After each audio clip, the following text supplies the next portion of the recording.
starting now, this entire orientation and sending that recording as well as any slides, materials, or resources mentioned here today to any new students next week. So if you are feeling like this is a lot of information, don't worry, you'll be able to reference everything that we talked about and access the links after the fact, and we'll have that sent out to you next week.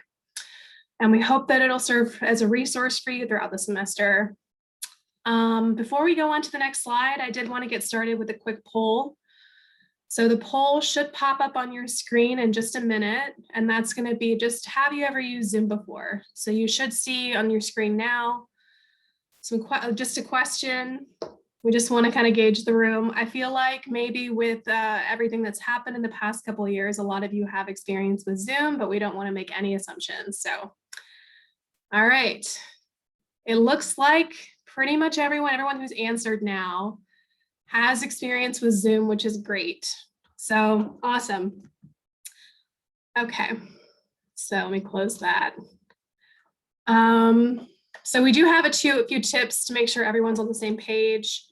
While we're in the large group setting, we ask that you stay on mute to avoid any unnecessary distractions. You can choose to leave your camera on, you can turn it off, it really doesn't matter, it's up to your own preference. But you may want to use active speaker view or hide non-video participants to help view the panelists, well, the current speakers. It's located in the upper right corner of your screen, and Julia will drop a link in the chat with directions on how to use this if you aren't familiar, or I can drop that link. Okay, so if you are having any issues with Zoom throughout the presentation and you're not really sure what to do, you can send a chat to Julia or to Kim, and they will help you try and figure out what's going on with Zoom. All right. Okay, Julia, can you go to the next slide?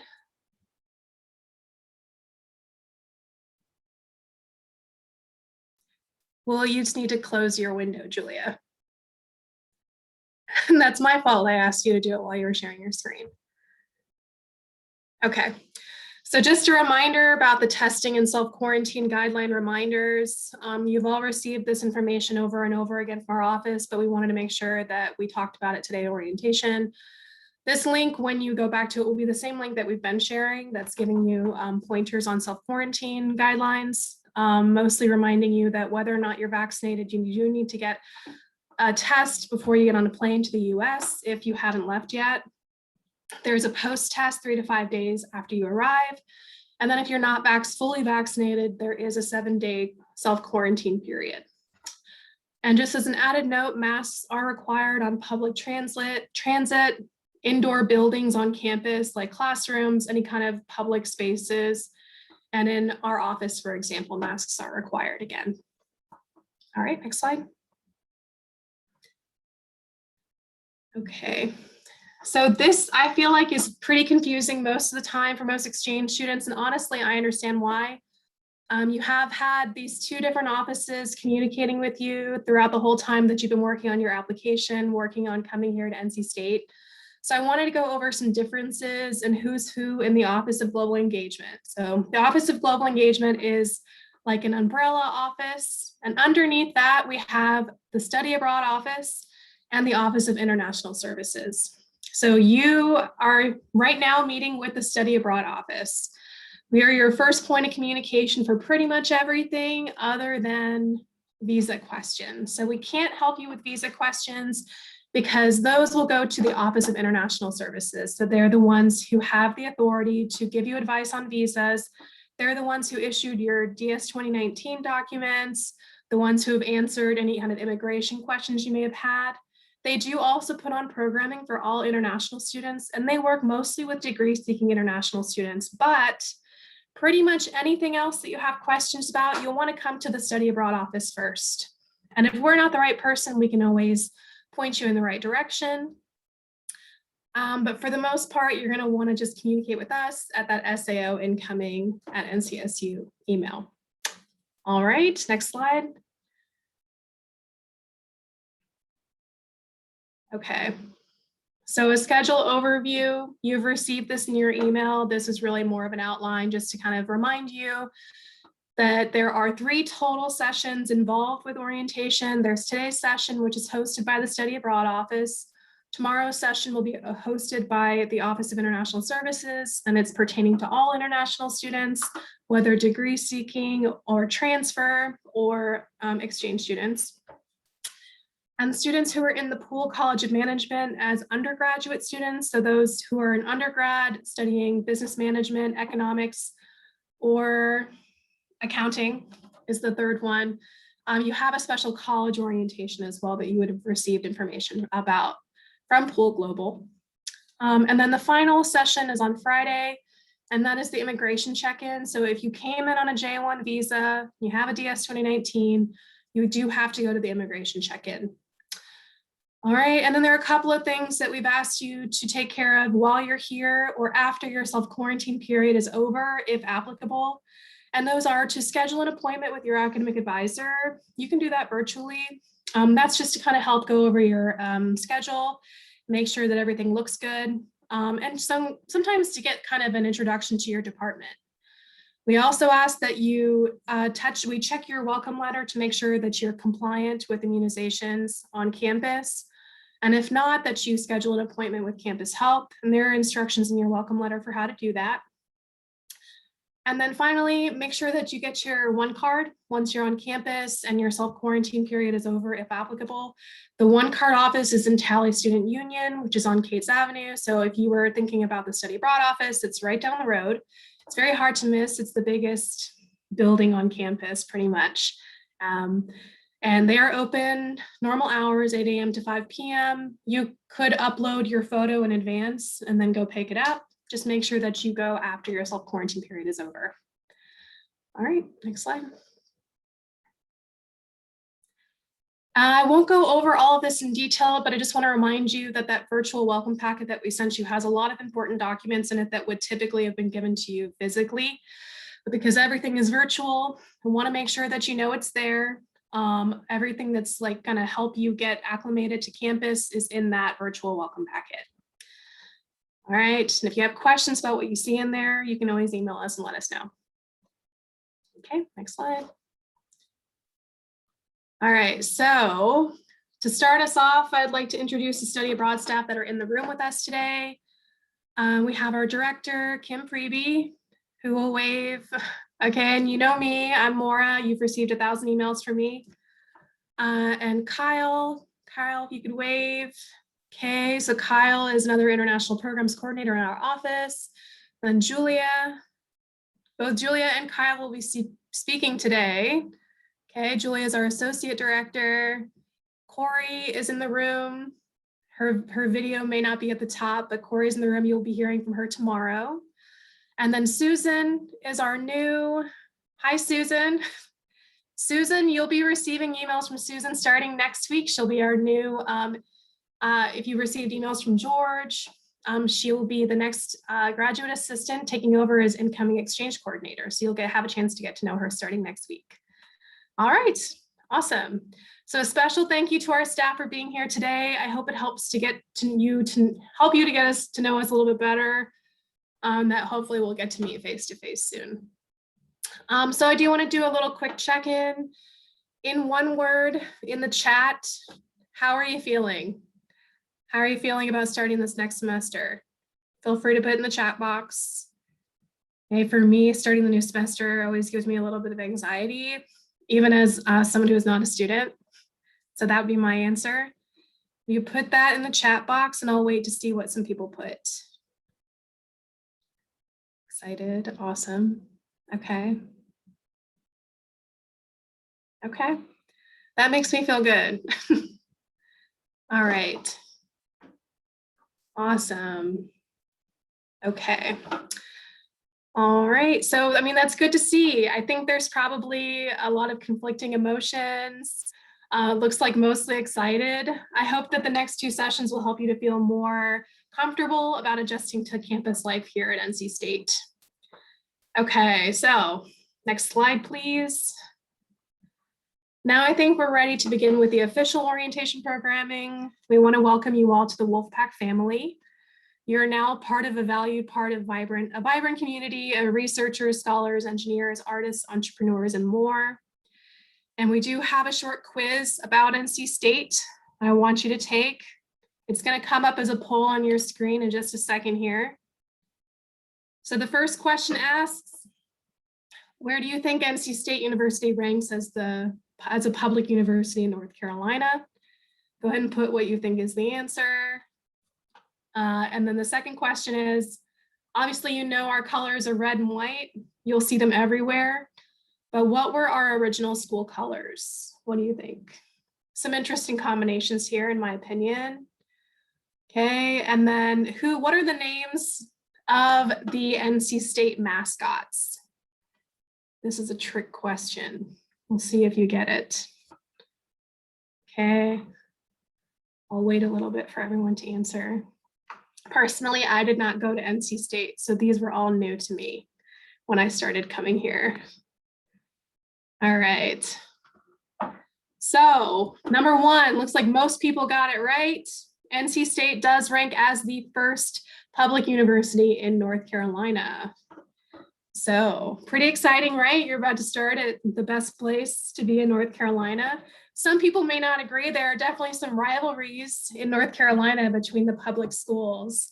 I personally went to a rival school myself, but NC State did rank as the first public university in North Carolina, and a popular magazine ranked us as the best value for students attending a public university in North Carolina.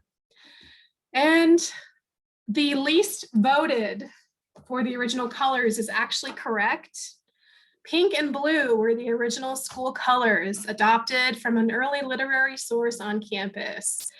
The original colors were then replaced with brown and white by the Athletic Association, but it only lasted for one football game against a rival, UNC Chapel Hill. That's where I went, and Susan. Afterwards, the chancellor hated it so much that he put up a vote for the student body, and that's how we ended up with the red and white that we have now. Okay. Now, the third one, the big trick question. Why is it a trick question? Because the mascots named are Mr. and Mrs. Wolf, but it's not spelled wolf. It's spelled woof, W-U-F. And so most people did vote for wolf, which was what I said out loud for a very long time until I realized that it was incorrect. It's actually woof. But there is also a mascot named Tuffy. You'll see him, he's the animated version, a little wolf. He looks kind of angry. And there is an actual dog. It's not a real wolf, right? I don't think it's a real wolf. It's a dog that looks like a wolf that will come to sports games sometimes, and his name is also Tuffy, or Tuffy Jr., depending on, which one you see him. There's a younger dog named Tuffy Jr. Okay, awesome. So next slide, please. Just a little bit about NC State, and next slide again. Okay. So you are at the largest public university in North Carolina with a very large international population. 1 second. And we are a preeminent research enterprise, and especially known for our programs in STEM and agriculture and textiles. And we have students from all 50 states, but the majority of students at NC State are from North Carolina. And there are students here from 120 countries, and that does include you. And there are more than 100 academic programs. We started as a land grant institution, which is why we have such a focus in agriculture and engineering. All right, next slide. I'm interested to know why you chose NC State. If you could put that in the chat box, just to give me an idea. If you didn't choose it, you can let me know. If your university chose it for you, I know sometimes that's the case. Okay, so why did you choose to study at NC State? And I want to let you know that the slogan, and you will hear this all the time, is think and do. And that may have something to do with why you chose NC State. People at NC State get things done. It goes back to our focus as a land grant institution where there's a huge focus on engineering and the types of fields where you actually are doing things with your hands or with your brain. It can mean a lot of different things, but okay, awesome. That's pretty interesting. So the Good Reputation Entrepreneurship Program, nominated, right? So some people were chosen to go to NC State, which is pretty cool. All right, because of the college movies and sports, we do have a pretty good football team, I think. Kyle's going to talk more about sports later. All right, next slide, please. Okay, so next I'm going to hand things over to Julia, and she is going to talk more about academics at NC State. Thank you, Maura. So the reason why you're all here is to learn and hopefully have a really enriching experience overall. But definitely through your classes, we want you to be able to do well and have a really successful semester or year here at NC State. So American classrooms and teaching style is likely different than what you've experienced at your home university. And these are some of the main differences that students and other academics have highlighted as far as how American education system works. And this is definitely true to NC State. So in your classes, you'll find that the instructors and the professors welcome and will often require class participation. There is a more informal class structure. I think a lot of students, maybe less so these days as we're all becoming more casual post-pandemic, but it would be not uncommon for students to be in hoodies, and t-shirts and shorts for much of the year. You'll find that there is more frequently assessment of your learning throughout the duration of the semester. So I know at some other universities, you might, at your home institutions, for example, you might just have a final exam and your entire grade will be based on a final exam, but that's not the case here. You will have typically at least 2 or 3 major exams. You might have a number of quizzes throughout the semester or papers that are due or essays that are due throughout the semester. And so you'll want to keep up with that assessment and the learning throughout the semester and not just wait until the end final exam. That won't work out so well. Attendance is required for most classes. A lot of faculty and instructors will take attendance in their classes. And one of the main ways that faculty measure class participation is through asking questions and engaging in if there might be small group work within your course, and engaging in dialogue. A lot of times you might find that classes, especially if it's a humanities or social science class, there might be invited dialogue to kind of debate various issues and as a way of learning more through dialogue with your peers in the class. All of the expectations of your instructors will be outlined in the syllabus on the first day of class, and all classes are required to have a very detailed syllabus for each class.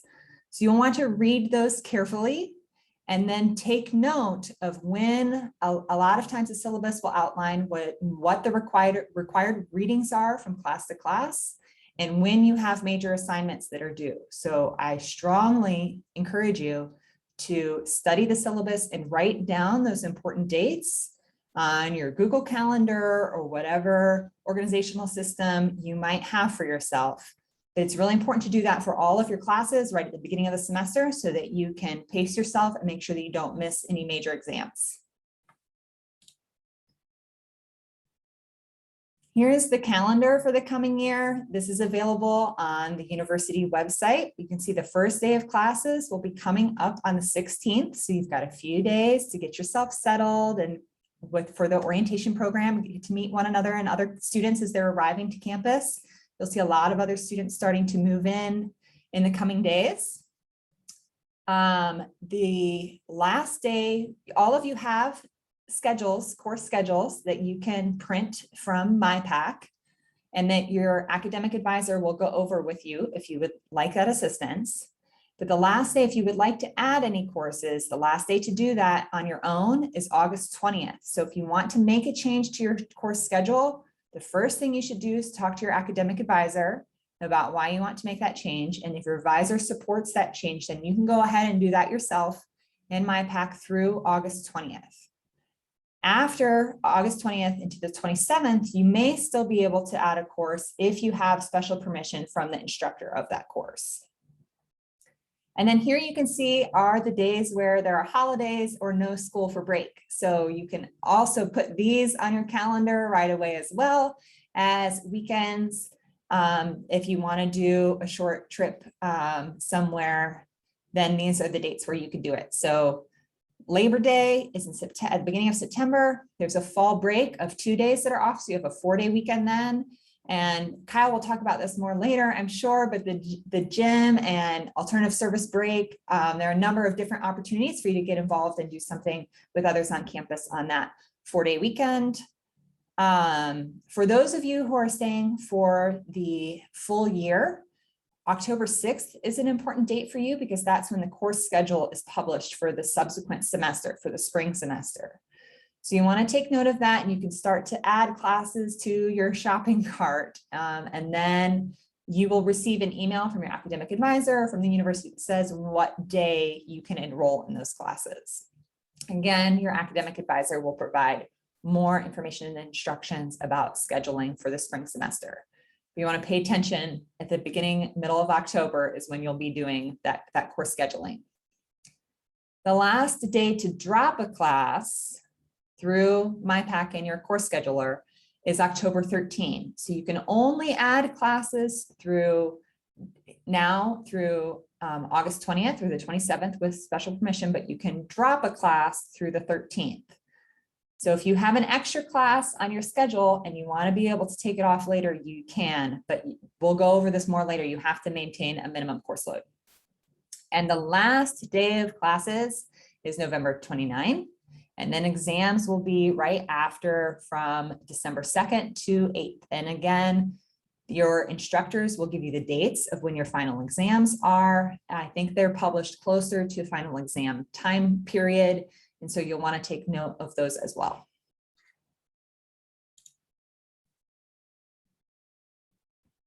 So grading in at NC State uses A through F letter grades, and your syllabus will outline what score you need to obtain in the class in order to receive which grade. And so here, this screen lays out a little bit about how that might work out for you. Typically, and you might get it 80 to 89 out of 100 on your exam, then that would be a B. I think the most important thing for you is to touch base with your home school about what the transfer credit policies or grading policies are for you at your home school so that you know what you need to get at NC State in order to be able to receive strong credits for yourself at your home institution. So you can touch base with your home student mobility officer or outgoing exchange coordinator or whatnot at your home school to see what that grade needs to be. And then you'll want to convert that on the grading scale so that you know for each class.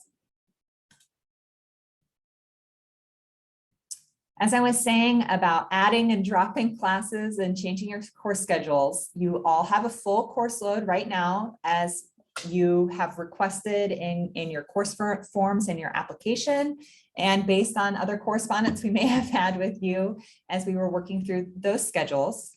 If you find after the first day of class or looking at the syllabus that you might want to make some changes, or you're anticipating now that you might want to make some changes in your course schedule, you want to talk to your academic advisor first. And this is the minimum number of credits that you must be in order to maintain your immigration requirements. If you drop below this, then you may be out of status or out in trouble. So make sure if you're an undergraduate student that you have at least 12 NC State credit hours, or as a graduate student, 9 NC State credit hours. And if you want to add one extra class just to be extra safe in your course load, you could do that again through August 20th. And there are a new policy that you can take one distance ed class, which is an online course for this semester. And so that would be another option that you could take, but it's only one class that you can take as a part of meeting the minimum enrollment requirements.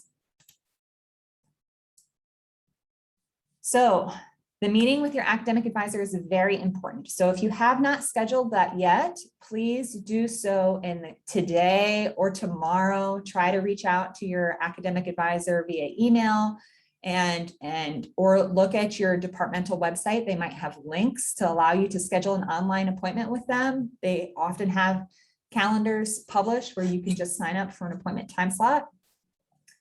And then you'll want to either meet with them. If you're in quarantine, you'll want to meet with them via Zoom or Google Meeting, or if you are vaccinated and you don't have to quarantine, then you could work out with your academic advisor whether they would prefer for that to be in person or still online.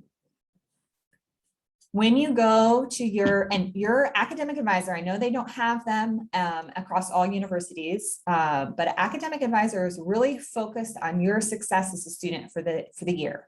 So obviously they focus on academics, but they also can help you in a variety of other ways to help you acclimate and to do well and to be well while you're here on campus.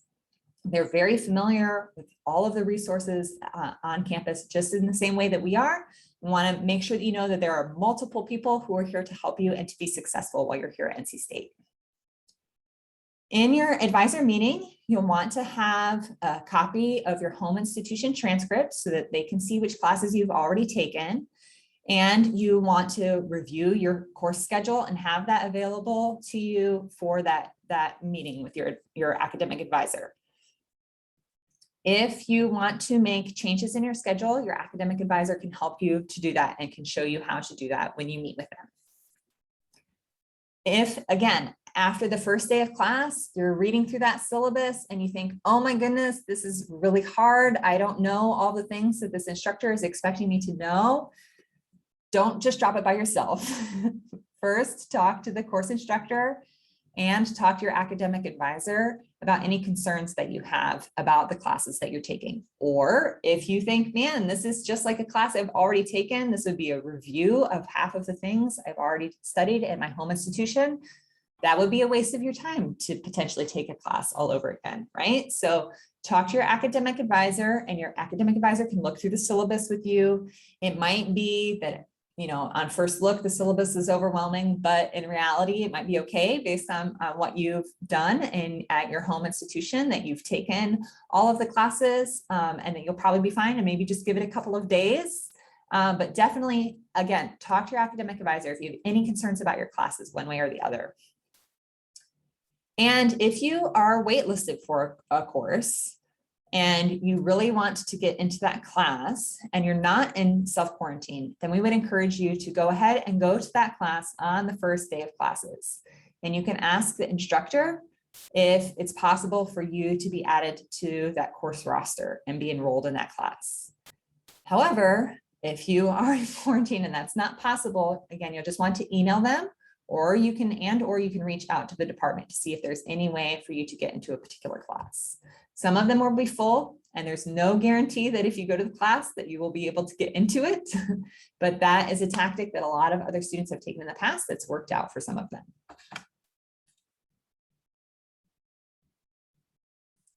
Again, we've scheduled you for your classes based on your requests in your application, and you can view that schedule. I know there are a lot of websites we keep talking about, but mypac.ncsc.edu here on the screen is the main website that shows your schedule, your student bill, and a lot of other important details kind of branch off from that main website.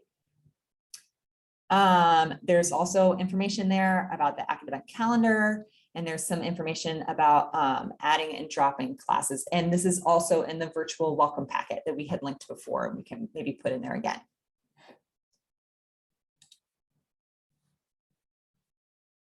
So here's some screenshots. When you log into MyPac, you can see here that from the student homepage, in the MyPac portal, you'll click on planning and enrollment. And then you will click on your class schedule. And if you scroll down to the bottom of your class schedule, you will find a link that says view my books. These are the books that are required for your class. Their instructors have an expectation that you have those books and will be able to utilize them from week to week in some form or fashion. And here you will be able to do a price comparison. They have a price comparison tool for you to help find the lowest cost copy of the book. And you can also check with university libraries to see if it's possible to keep a copy of the book for a predetermined period of time. I, as a student, purchased used copies of the books if they were available, but it was really made my life a lot easier to have the copy of the book for the full duration of the class. So I know at other institutions, you may have a series of required readings, mostly that are online, but you want to pay attention to the syllabus and what the instructor is expecting for you to do for the class. And it will be important for you to get those right away.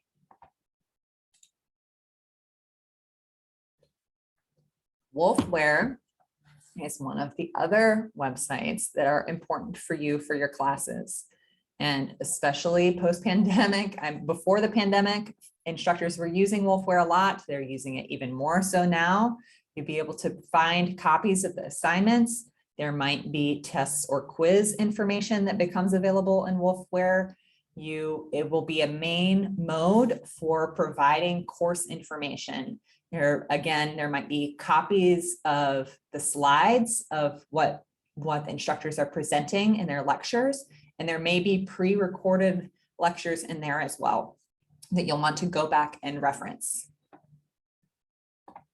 And as it noted here, some of them, your classes may already be uploaded into Wolfware. So if you are in quarantine, this would be a great time now to go ahead and take a look in there at the information, or when you've got a downtime within your day, today and tomorrow. I know we're only here for a short period of time with you, so you've got a lot of extra time to fill up the rest of your day, to go in here to Wolfware and to see what your instructors have uploaded for you.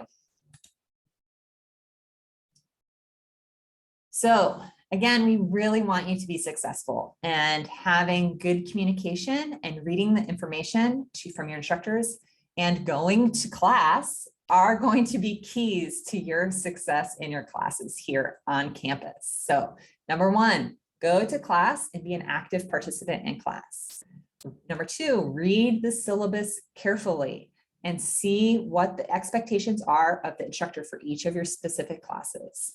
You want to purchase or rent all of the required textbooks and class materials. There might be booklets that are required for your classes as well. So again, look in the syllabus and see what that is and make sure that you get that within the first week of classes, really, or by the first class if you can.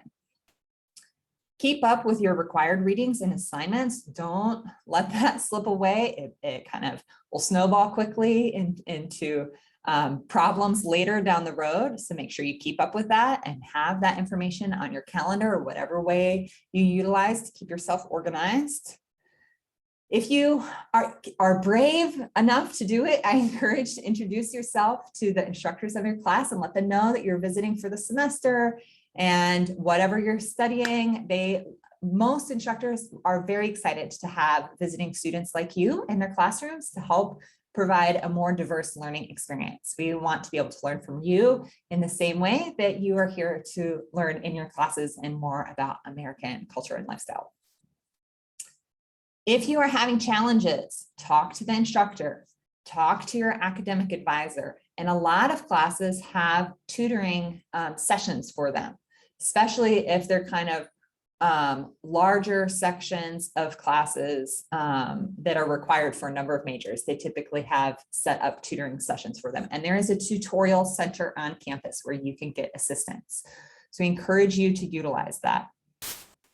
We also have a very active counseling center, and our gym has been renamed the Wellness Center. We really want to focus on all of the forms of wellness for you and for your time here at NC State. We have individual counseling sessions, but there are also a lot of group activities, and there are some that you have to sign up for and some that you can just show up to. So I encourage you to check out their website and learn more about the various programs that they have available to you so that you can have a really successful experience while you're here on campus, not just in the classroom, but outside of the classroom too. And then I'm going to save these last two pieces to Kyle. I think, again, your whole wellness and well-being is important for you to be successful in your classes. So we value that and need that for ourselves, and we value that and need that for you too. Okay, more. So academic integrity might be a little bit different than the expectations or norms that are for your classrooms in your home country. Please try not to make too many assumptions about your classes. It's better to ask questions about what is required and with your exams and with your assignments than to assume what is required. Again, a lot of this will be outlined in the syllabus, but the instructors may have a rubric or other outlines of how they're scoring your exams and assignments. And it's important that you complete all of your assignments individually on your own, unless it is a group assignment. There is an expectation in the US that any assignments that are completed for a class that are graded are done individually and not as a group unless specified otherwise. And then again, we've got lots of resources. So I mentioned the tutoring, university tutorial services. There's also a writing center that can help you with your writing. I use the writing center as a student. There are thesis and dissertation services if you are a master's degree student, that all of your instructors have required office hours. And so this is the perfect opportunity for you to touch base with them and to ask questions and get more guidance if you're surprised about a grade that you received in a class, or if you're concerned about doing well. It's the perfect opportunity to see that instructor during the office hours to touch base. Again, the counseling center has information on time management and stress management. And then the library also has a whole host of information and services for you. All right, so that's it about academics for now. Again, your academic advisor is your greatest cheerleader, as are we, and we want you to be successful in your studies here. So come and see us and make connections right away at the beginning of your studies here.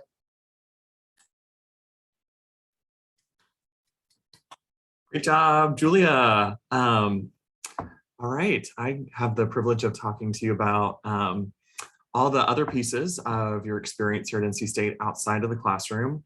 I was introduced a little bit earlier, but my name is Kyle Keith, he, him, his pronouns. I work here in the study abroad office. I'm looking forward to meeting many of you once you're able to kind of be on campus and able to venture out and experience NC State's campus. I'm also a newly minted part-time PhD candidate here at NC State. So this piece about academics was really helpful for me thinking about starting classes part-time next week. So thanks, Julia, for all those really helpful reminders for me as well as I get started. Next slide, please. So what I'm going to be talking about with all of you is really how to make the most of your NC State experience outside of the classroom. I believe there should be more text on that slide. So we'll be, nope, back one more, please. We'll be talking about all the different opportunities for you to get engaged here at NC State, opportunities to get involved in student clubs and organizations, opportunities to get involved in university athletics, service learning opportunities. There's a whole, kind of plethora of opportunities for you outside of the classroom at NC State. So some of you might have seen the answer to this question since it was on the next slide, but just really quick in the chat, I have a question for you. I would love it if you would indulge me. How many student clubs or organizations do you think are at NC State? So we're the largest university in North and South Carolina. We've got a lot of opportunities for students. Let's see, 100, 300, 250, 750, 200, 200, over 200. I feel like this is like The Price is Right or something like that. 701, 40. Okay, these are very good guesses. If we could go to the next slide. So the official count, I believe when I was preparing for this presentation yesterday, is that there are over 749 student clubs and organizations at NC State. So over 700. It looks like all of the text I had on these slides aren't loading fully, but I'll kind of fill in as needed. So of those 700 student clubs and organizations, there's a kind of rich diversity of them, like I mentioned earlier. So there are over 70 student clubs and organizations that are classified as being international, global, or cultural in scope. So for all of you as visiting international students, there might be some, organizations here at NC State that are dedicated to your, native language. There might be the Spanish student organization at NC State. So we would encourage you to get involved, really in some of those global and cultural organizations, but there are a variety of other ones as well. So again, in preparation for this presentation yesterday, I did a quick search of some of the organizations that I found to be pretty interesting. So just as an FYI, we have a beekeeping society at NC State. So if you wanted to, make your own honey while you're a student here, you could do that. We have a yoga and meditation club. We have a vegan and vegetarian club. We have different a cappella groups if you are a singer, different sports, organizations. Organization that I would be involved in if I were a visiting exchange student would be the Pokemon Go Club. If you wanted to catch them all while you're here at NC State, if you wanted to run some Pokemon Go gyms, you can do that here at NC State. So point being, a lot of opportunities for you based on your interest and hobbies and past experiences. So Kim dropped this in the chat, but there is another website. I know we've thrown a lot at you already, but it's just getinvolved.ncsu.edu. So you can search the different student clubs and organizations on that website. You can see when their first meeting of the fall semester will be. Many of those meetings might be virtual, so you could engage that way if you wanted to. And you could email, the club or organization president to say, hey, I'm a visiting international student. I love playing tennis. I would love to join the club tennis team here at NC State, and they could get connected with you that way. Next slide, please. So ways to get involved. There are a number of events that will be taking place on NC State's campus. If you are on campus during that time and you're out of quarantine and isolation, the first one, which is starting tomorrow, is Wolfpack Welcome Week. So this is a whole week of co-curricular programming designed to get you acclimated to NC State and get you introduced to these student involvement opportunities. So I believe there's some free food, free t-shirts, events that are taking place outdoors that you can engage in, different information opportunities, different clubs and organizations, like I mentioned before. On August 21st, so shortly after the start of the fall semester, there will be a student involvement fair. And so this is where there's 700 student clubs and organizations will have a representative staffing interest table where they will be vying for your attention to say, hey, please come, to our program that's taking place next week. Come join the beekeeping organization. No past experience required. So lots of opportunities for you to connect on that August 21st event. Another one that I wanted to highlight that is, a little ways away. You'll be well acclimated to NC State, hopefully by the time October 24th rolls around. But we have our Red and White Week. I saw that in the chat earlier, many of you express interest in kind of American college culture, and some of those traditions that go with that. So Red and White Week is NC State's homecoming week. And so homecoming is a really special time on an American college campus where different alumni are coming back. There's usually a big rivalry football game that folks go to. There's tailgating opportunities, lots of different events that are really celebrating all things NC State during that time. Next slide, please. Maura mentioned this earlier during the presentation, but the Office of International Services, OIS, has a variety of different opportunities for you to get involved in organizations and opportunities that are exclusively for international students. So they have English Conversation Club if you're wanting to work on your English language skills. They have service learning opportunities, International Tea Time, which is kind of just, as it sounds, a casual opportunity to connect with other international students and faculty and staff over some tea or coffee. And then an opportunity I wanted to point out to all of you is that they do have this regular program that's called Let's Chat, a space for international students. That is facilitated by a representative from NC State's Counseling Center. So if you wanted to get involved with counseling, or you perhaps were experiencing some homesickness, wanted to engage with other international students, wanted to just again get connected to some of our mental health resources at NC State, would really encourage all of you to explore that space. Next slide, please. Wellness and recreation. Again, this was mentioned throughout the presentation already, but NC State, for those of you that are here already or might have moved in, you might have seen this. We have a brand new wellness and recreation center that is immediately across the street from Tally Student Union.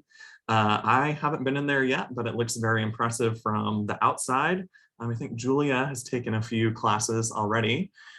So you can see the different opportunities and services they're providing students. So as a visiting exchange student at NC State, you are welcome to be part of it. Looks like Celine says it is amazing. So please, check it out while you're here. Somebody earlier in the chat mentioned that they enjoyed swimming. So we've got an aquatic, a pool, some aquatic programs, group classes, a rock climbing wall, different kind of outdoor sports if you're interested in that. There's lots of running and cycling trails that go through NC State's campus, as well as kind of throughout Raleigh as well. So if you were interested in cycling or running or just wanted to get outside, lots of cool opportunities for that as well.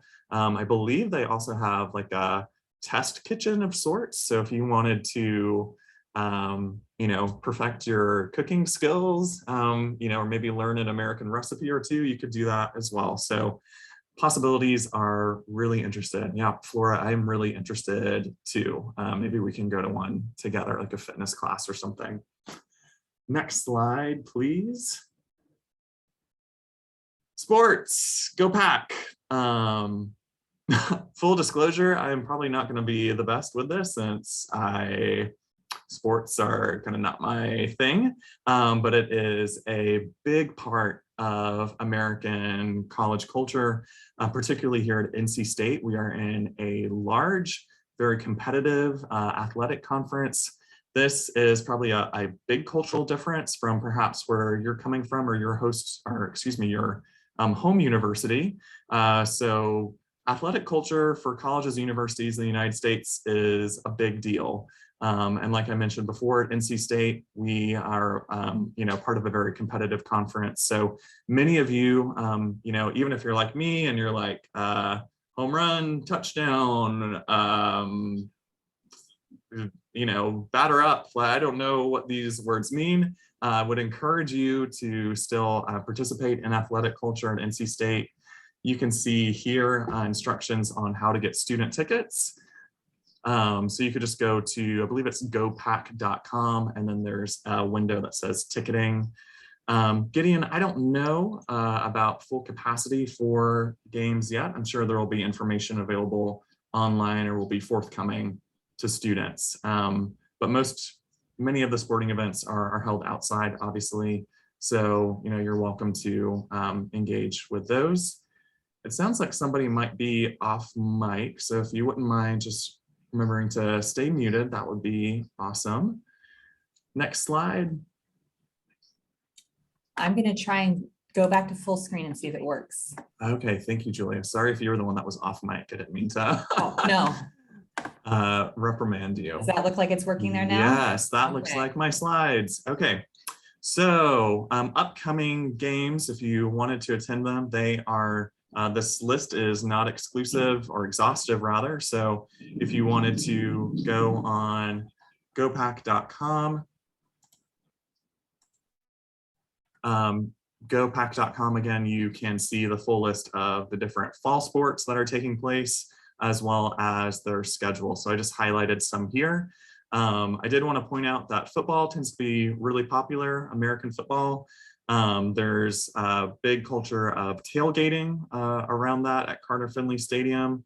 And there's one game in particular on November 26th against our big rival, UNC Chapel Hill. We really want them to lose that game. We don't like them at all. They are our sworn enemy here at NC State. So I'm sure that game will be really popular. So hopefully you can try to score some tickets for that. And then men and women's basketball will start taking place in November. So again, if you're only here for the fall semester, you kind of get the best of both worlds, right? You can get American football and then basketball as well. Our women's basketball team is consistently very impressive. They always make it to the championships each go around. So be sure to support the women's basketball team. Next slide. Yes, we've got some Olympians as well, as Maura points out.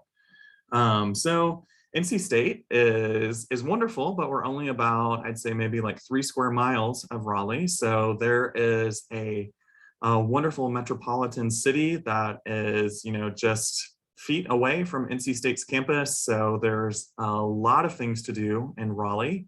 Highlighted a few of them on here. So just as an FYI, every third Thursday in downtown Raleigh, there is a night market where different local artisans, craftspeople are sharing food, North Carolina crafts and trinkets and things like that you could buy, as well as just experiencing downtown Raleigh.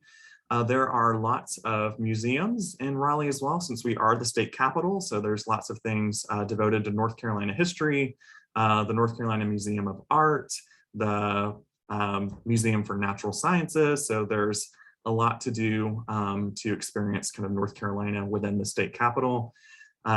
Last weekend, just as a fun tidbit, I took my parents to the North Carolina History Museum, and they are in their 60s, they're lifelong North Carolinians, and they had never been to the North Carolina History Museum. So there's a lot of cool stuff to experience here in Raleigh.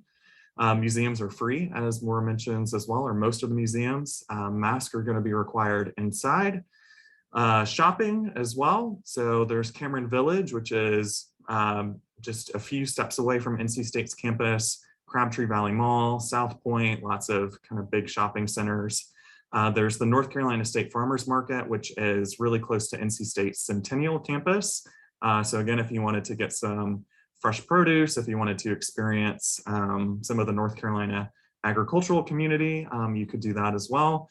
I also think they have some of the best seafood in the state, is at the North Carolina Farmers Market. They've got a restaurant there.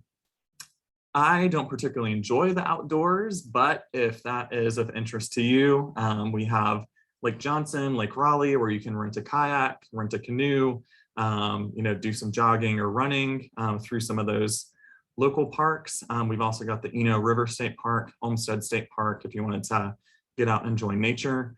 Raleigh is wonderful and beautiful, but we are part of the Triangle region of North Carolina. So Raleigh is one point of that triangle, but the cities of Durham and Chapel Hill are also parts of the triangle, and there are free buses that connect all 3 cities. So if you wanted to take the bus to downtown Durham for a day and experience the kind of cool arts and culture vibe that is there, if you wanted to take the bus and explore Chapel Hill, even though I said they were our sworn enemies, there is some cool stuff there as well. So Raleigh is not in isolation. You've got a cool, wonderful urban area of about 3 million people, or not 3 million, sorry, that might be a stretch, but there's a lot of people here, a lot of things to do within the Triangle area.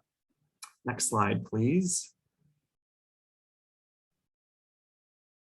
Looks like these are still missing some of the kind of key pieces, but I'll go over them now. So I just talked about all the wonderful things that you could get involved in. I'm really encouraging you to experience American university culture to its fullest, right? Which would mean that you would, get involved in different things. But we also want to remind you, as Julia pointed out, that you're here for an academic experience first and foremost, right? So that needs to take priority. So my kind of pieces of advice to you would be to not overcommit yourself, really only, maybe focus on 2 or 3 outside of class commitments. So, that might be the Pokemon Go club and the acapella club, and then, going to the gym 3 or 4 times a week. Julia mentioned this as well, but time management strategies such as using Google Calendar.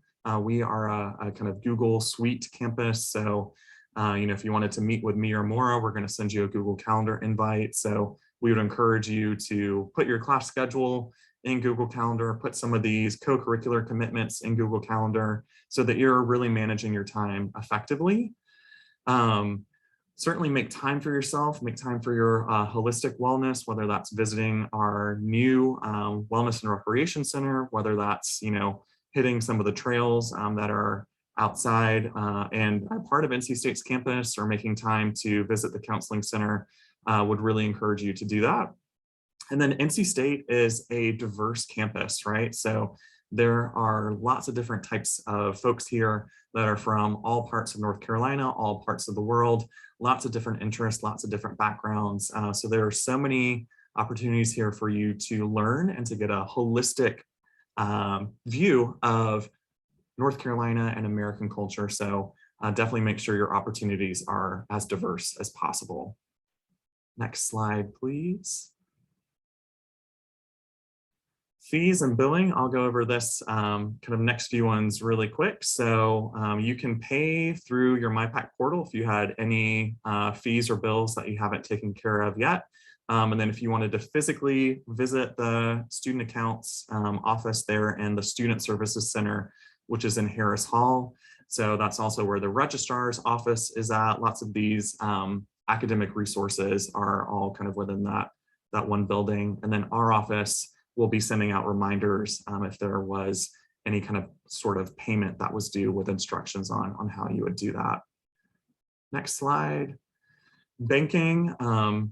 This is something you may or may not choose to do depending on how long you're here at NC State, but there is a PNC Bank in Tally Student Union. So if you wanted to set up an American bank account, you could do that, and you could do it pretty conveniently here on NC State's campus. This is really recommended if you're going to be here, I would say, for probably more than a semester, or if you're living off campus. Sometimes your apartment complex, for example, might require that you have an American bank account so that they can give you back your security deposit or things like that. Another advantage to having a US bank account would be if you wanted to avoid any type of international transaction fees during the period of exchange. So not a must, but is something many of you might want to consider depending on the type of experience you're having here at NC State. Next slide. Meal plans. Many of you have likely been getting information about this from your NC State email address. Like I mentioned before, I'm also a part-time student here at NC State, so I get many of the same emails that students are getting. I know I've been getting a lot of information about signing up for a meal plan, so hopefully you've been getting those emails as well, excuse me. So again, there's the link here at the bottom that can explain this much better than I can, just dining.ncsu.edu.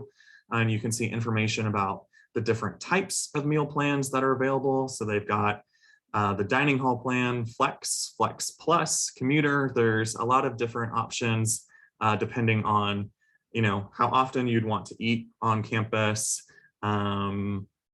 Yeah, so you can explore those different opportunities or different options rather that exist through dining. And then you have until September 1st, so about maybe 2 or 3 weeks from today, to finalize your meal plan or make changes to it. So dining hall swipes. So this would be going to one of the dining halls at NC State and just swiping your one card in. Once you swipe your card, my understanding is that it is all you can eat. So they've got lots of different options that'll change throughout the day.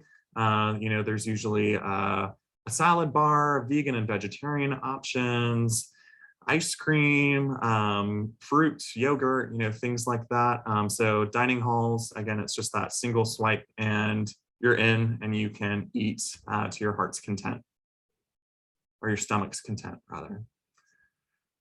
Meal credits. So this would allow you to eat at one of the non-dining hall options for meals at NC State. So there are a variety of different restaurant options throughout campus. So a meal credit would allow you to, kind of purchase a meal, for example.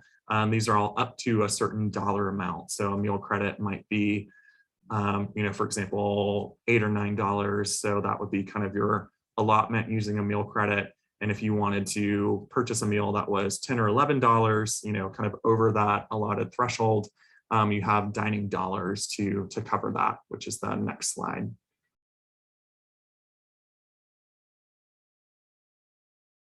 Dining dollar. So again, this is kind of almost like having a kind of allotted amount of money that is attached to your NC State One card. So you could purchase, like chips and a soda or something. You could use dining dollars for that.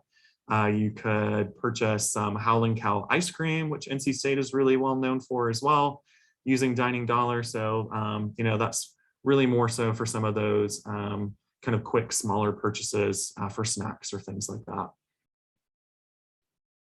Next slide. So on-campus dining options, you can see here we've got different food courts, cafes. So some of those smaller options, like I mentioned before, we do have a Starbucks here in Tally Student Union. It's always really popular. Dining halls, Fountain, Clark, and Case. So those are those kind of single swipe, all you can eat. And then different restaurants available at NC State as well. So Jason's Deli, we've got a diner, One Earth World Cuisine, which I would encourage all of you to check out. That's in Tally Student Union as well. And they frequently have international cuisine for certain international holidays like Ramadan or Lunar New Year. They might have special, entrees as well that are a nod to that particular country or culture. So definitely be sure to check out One Earth. Quarantine and isolation meals, I did want to mention that since many of you might have to self-isolate upon arrival at NC State or throughout the semester, your circumstances might change. So if you do have to isolate or be part of a quarantine period while you're on exchange here at NC State, know that University Dining does have services where they would be providing you 3 meals a day. Breakfast, lunch, dinner, and some snacks. They also give students in isolation or quarantine what they call a get well kit, which is just kind of shelf stable, snacks and drinks, things that you don't necessarily have to prepare or heat up, just to kind of, have some of those get well goodies for you. So if that was applicable to you, if that is something that you will have to experience as part of your time as a student here at NC State, they've got an email address there, just dining-covid@ncsu.edu, where you can sign up to receive some of those quarantine or isolation meals. So there's a lot of options for food and dining outside of NC State's campus as well. Did want to mention that Grubhub, Uber Eats, DoorDash, Instacart, some of those food delivery or grocery delivery services are very popular here in North Carolina. You can imagine during the pandemic, interest in that rose as well. So, you're welcome to download some of those apps and, purchase food or groceries that way. With some of these apps, you can also purchase items from Target, or toiletries or things like that. So if you needed to do that, particularly if you're in quarantine or isolation upon arrival, these apps might be really helpful and beneficial. And then there are a plethora of restaurants and grocery stores that are minutes from NC State's campus. Hillsborough Street, where Maura and I are getting lunch after this presentation, has lots of dining as well. Downtown Raleigh has some excellent restaurants. Cameron Village, which is just a few steps from NC State's campus, also has lots of dining. And then Western Boulevard has a lot of fast food options, as well as a pretty decent sushi restaurant in my experience. So you're welcome to explore all the food scene of Raleigh and North Carolina. NC State transportation, this is something I know really well. So the Wolf Line is NC State's campus bus system. It is completely free for students. You don't have to show your NC State student ID to get on. You just, set foot on the bus. And the bus will take you from, really all over NC State's campus. But if you had a class on Centennial campus, for example, and you live here on Central campus, there are frequent shuttles that are going back and forth to Centennial. Yeah, you might also see some of the Lime bikes or Lime scooters. You might have something similar in your city or university that you're coming from. So it's an app that you put on your phone, and you can scan the QR code on a scooter, on a bike, and it is yours for the evening. So you're welcome to go and kind of rent a bike or a scooter if you wanted to do that. They kind of litter the sidewalks here, so they're kind of pretty hard to miss. Public transportation, I take this actually every day to get to NC State's campus from my home in Durham, which is one of the other cities in the Triangle. So you'll see Wolf Line buses, but then there are Go Triangle buses or Go Raleigh buses. So these are part of the Municipal Transportation Authority here in the Triangle area. They are currently free to ride. So there's some of this information here is a little outdated. So similar to the Wolf Line buses, you don't need to scan anything. You don't need to show the bus driver anything. You can just get on. Masks are required on all forms of public transportation. So Wolf Line buses and Go Triangle buses or Go Raleigh buses. There is an app that you can download, which again, I use every day to know when my bus is coming. It's called the TransLock app. I think that's on the previous slide, but again, this will all be recorded and shared with you. So definitely would recommend that you download that app onto your smartphone. So you can see the, live schedule for the buses. You can see here on the map kind of where they are. So if the bus is late or is running early, you can see that. And the bus could connect you, like I mentioned before, to downtown Durham, Chapel Hill, Cary, Apex, locations throughout Raleigh. Another benefit, and again, this is something I have personal experience with, there is a bus that takes you from D.H. Hill Library on Hillsborough Street, so NC State's kind of main campus library, and will take you directly to the terminal at RDU. So that's our kind of main airport that you would be flying in and out of here during your time at NC State. So if you haven't arrived at NC State yet and you're planning to come within the next few days, know that that is an option for you if you wanted to take the bus and just get dropped off here at NC State. It's completely free. And if you were doing some travel throughout the states during your time here at NC State, and you were going to be flying to different places, that's also an option for you for a completely free airport shuttle. Next slide, please. Student support.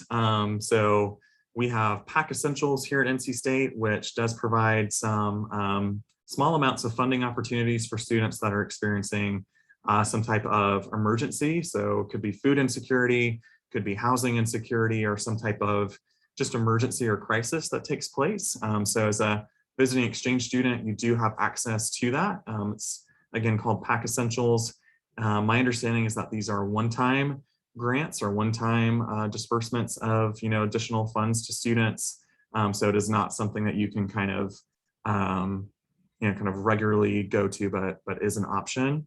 If you had any type of issue, or you wanted to seek counsel or guidance here at NC State, we do have a student ombuds person. His name is Mike Giancola. He's a good friend of the study abroad office and a good friend to international students in my experience. So he is there to meet with you to discuss some of your concerns that you might be having. They can range from, issues you might be having in class, issues you might be experiencing on or off campus. So really any type of problem, he's kind of there to help you and help connect you to resources. So would really recommend visiting the Ombuds office if you have any type of complaint or grievance or concern. Although obviously our office is certainly here to address those with you as well. Student legal services. We have had exchange students who have had to seek this assistance before. So they are an office here at NC State that is kind of pro bono legal advice. Mostly they're helping students with lease agreements. If you're living off campus and have a disagreement with your landlord or your leasing agency, they're have come in handy with that before. They can also help you if you need to have a notary for official documents, or just had some type of dispute or challenge here at NC State during the period of exchange that might require legal services. So great service we have for students. Julia mentioned some of these pieces in her earlier portion as well, but we do have that Academic Success Center here at NC State. So that would be an opportunity for you to make an appointment with a tutor if you wanted extra help with a class that you're taking here. You can meet with a writing center consultant if you wanted help making sure that your paper was the best that it could be. You can attend kind of drop-in sessions for academic support, career counseling, wellness coaching. So a full range of kind of holistic opportunities to make sure that you are successful here at NC State. I did want to mention, you can see the green square on the screen. So career counseling. Again, as NC State students for the semester, for the year, or however long you're here, you've got access to that as well. So if you wanted to have your resume reviewed, if you wanted help with your LinkedIn profile, if you wanted help with writing a cover letter, or just kind of understanding the American job landscape or workforce, the Career Development Center is also a great resource as well. And with that, I have been talking. For those of you that are still on video, I can see you're like, whoa, he has said so much. What questions do some of you have? Feel free to drop those in the chat, and those of us here in the study abroad office will try to answer those to the best of our ability. Maura, did any come through during the presentation? I had a question about the Translock app. Yes. If you, when you are searching for the Translock app in the Apple Store or the App Store, whatever they call it, the Play Store on Android, it will either give you the option to download Translock, or it'll have you download Translock Manager. I don't download the Translock Manager app. That's not going to be the same one. That's probably what the bus drivers are using to log in. Yeah. So you can see just here on my phone, this is, all the bus routes. You saw that earlier, but it connects to the Wolf Line. It connects to, some of the other routes that are part of the Raleigh-Durham Chapel Hill area. So you could see the bus stop that is closest to you and see the upcoming buses if you needed to use that. Like I said, I use it every single day. So if you have a public transportation question, I'm your guy. Anything else that came through the chat? Okay, Rory's got a good one. So there actually is, I believe, and I'm not sure if this has changed at all due to COVID, but in the past, the Office of International Services has organized a fall service break trip to the Black Mountains in Asheville. I'm not sure if they're still planning that this semester. They may be planning some kind of modified version of it. But it has been an option that a lot of exchange students have gone on in the past. And we also together have organized a trip to the hockey stadium, which is also where the football or the basketball games are. But we have a hockey team in Raleigh called the Carolina Hurricanes. We actually do pretty well. I think we hosted the Stanley Cup this year. I live pretty close to that, so I've seen the traffic, I've seen the signs. We'll have to look and see what the guidelines are with things changing with the Delta variant to make sure that we can still plan things like that. But any kind of in-person programming, we are waiting until after Labor Day because we do have students arriving between now and August 27th, and some of those students may need to self-quarantine. So just to make it equitable for everyone, we're going to wait until everyone will have the opportunity to join us in person. As an aside about the Carolina Hurricanes, I saw some folks that shared that they were coming from Sweden. And when I was in Stockholm a few years ago with some of my Swedish friends, they knew many of the players for the Carolina Hurricanes because they were Swedish nationals. So they were asking me, do you know this person? I'm like, I have no idea. But there are a lot of, they're a very international team.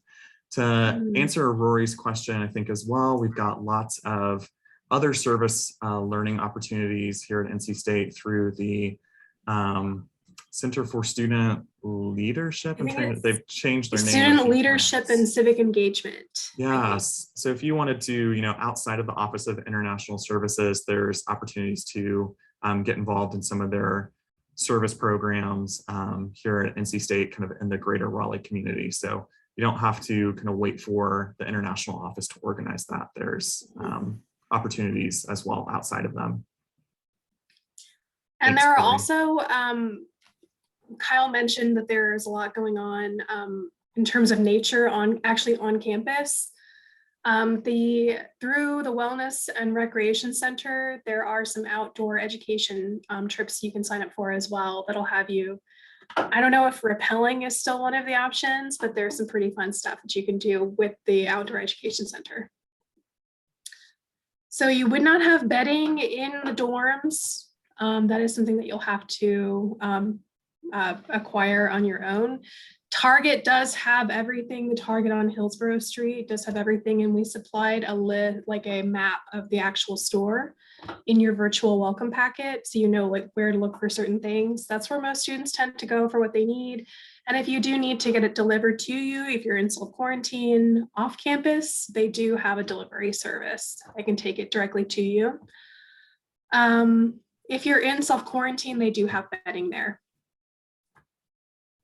in the on-campus self-quarantine lodging.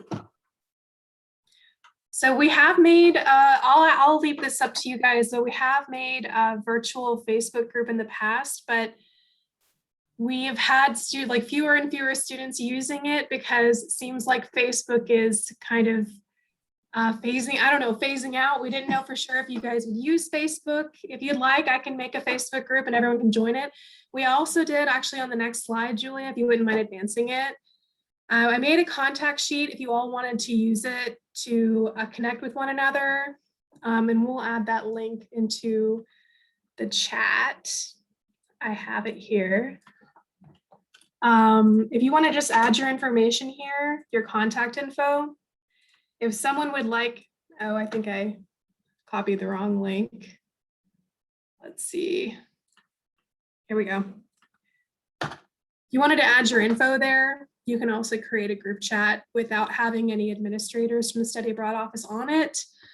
The downside of me creating a chat is that I would be in the chat with you. And I know sometimes you want to just connect with your peers. We'll also have a social tomorrow at the end of the OIS orientation. That's through the WonderMe app.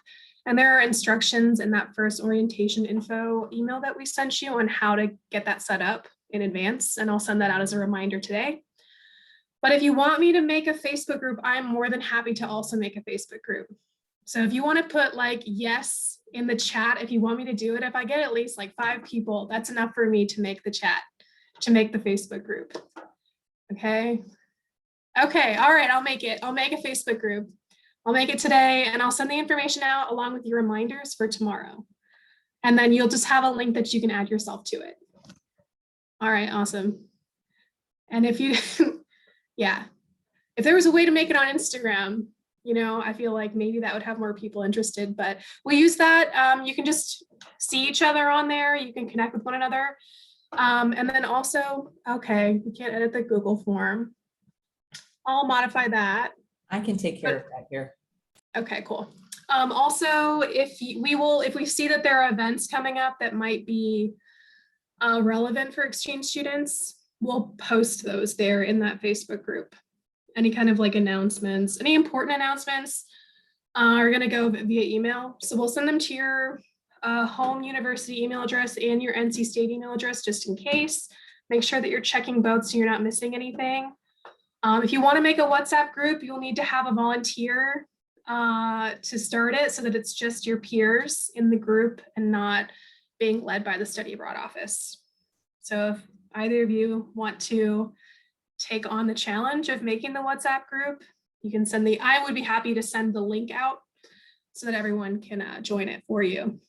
That way I don't need to be in your group and it can just be students to students. Okay.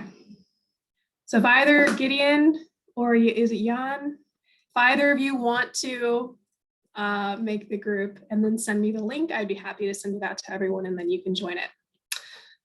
All right, awesome, cool. Community. So if there are any other questions, we do have time. I've also got a series of videos from previous exchange students that might be nice to show you. We might not have time for all of them, but I'm going to show them for anyone who'd like to see them. But before we do, just as a reminder, tomorrow's orientation starts at 9 a.m., same as today.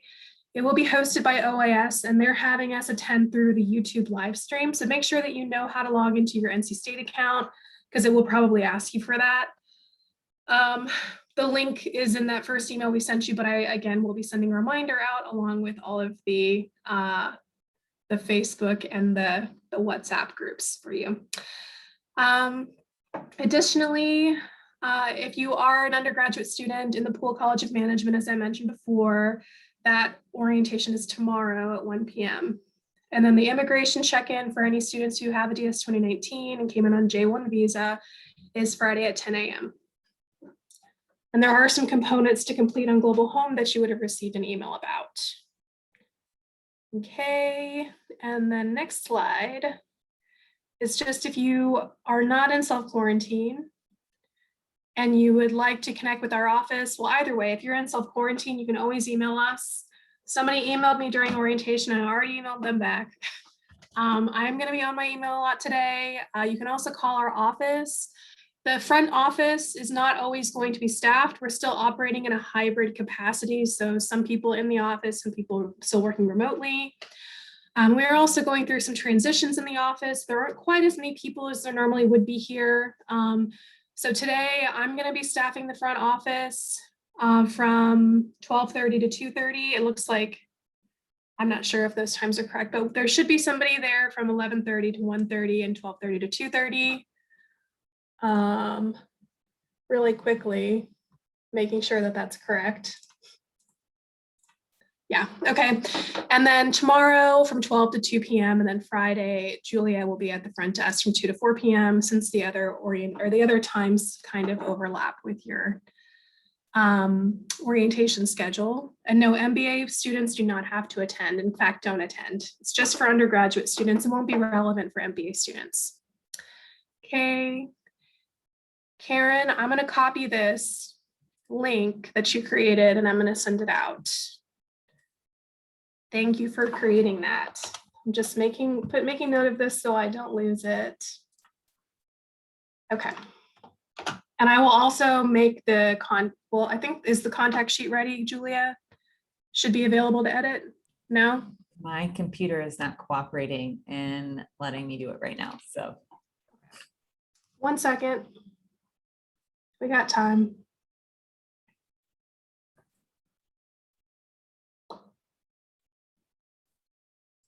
Or do we want to add their option to indicate their Instagram handle? I know that was really appreciated with our outbound Yeah, sure. students.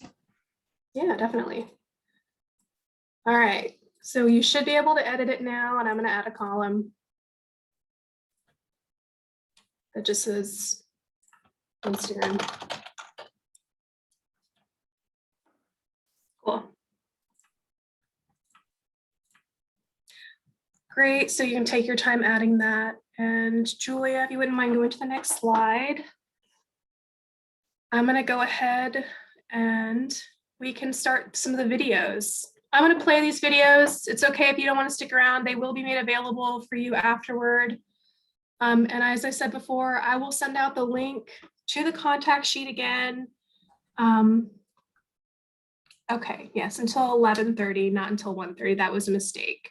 So walk-in hours until 11:30 and then 12:30 to 2:30. Really come 12:30 to 2:30 because obviously there isn't a lot of time now, but we'll have somebody up front until 11:30 today and then from 12:30 to 2:30.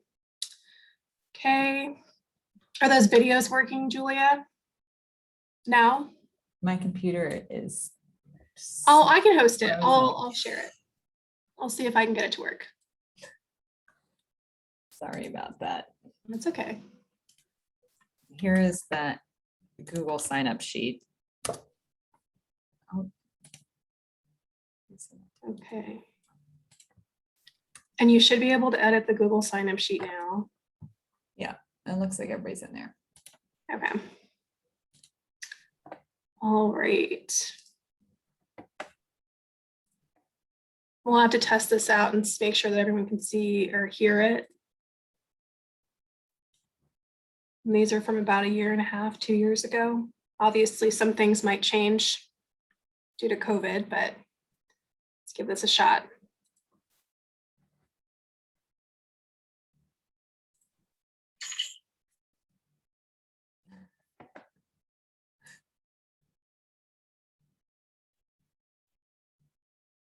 Mine is not frozen anymore. If you want me to try and pull mine up again here now.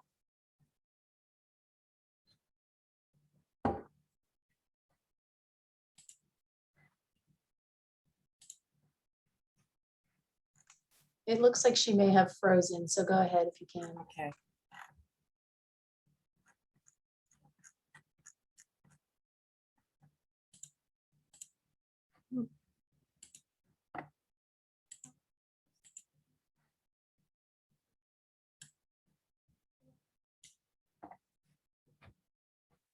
Oh, Computer just shut down. I'm pulling it up here for them. Maura and I are in the same place. Here, We're gonna try. so let me try this again. And- oh, I had to-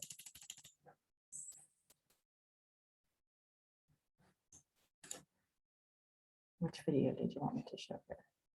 You can start with the academics one.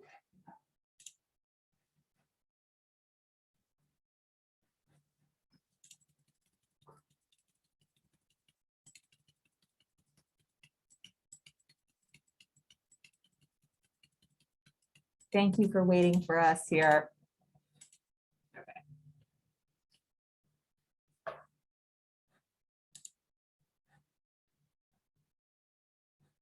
Maybe.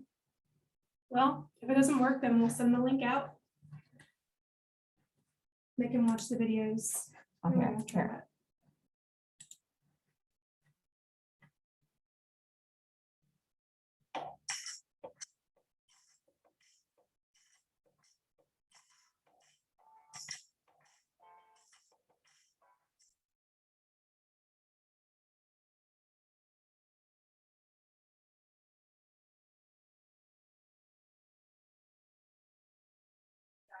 Julia, I think the audio is not working.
Sorry, guys. So it seems like maybe it's not coming through very clearly.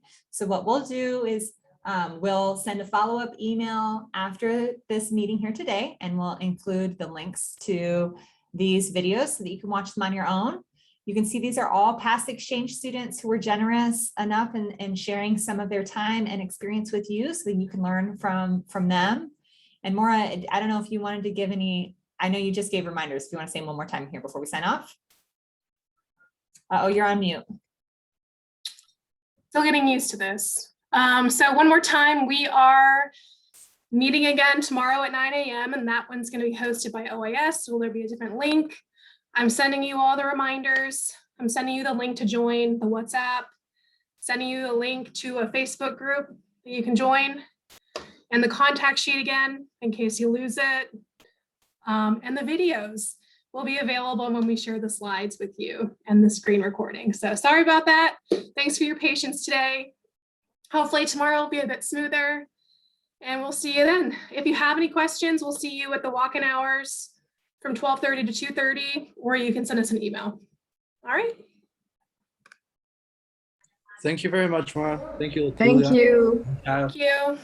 Thank you. Thank you. Bye. Thank you. Bye-bye. Bye.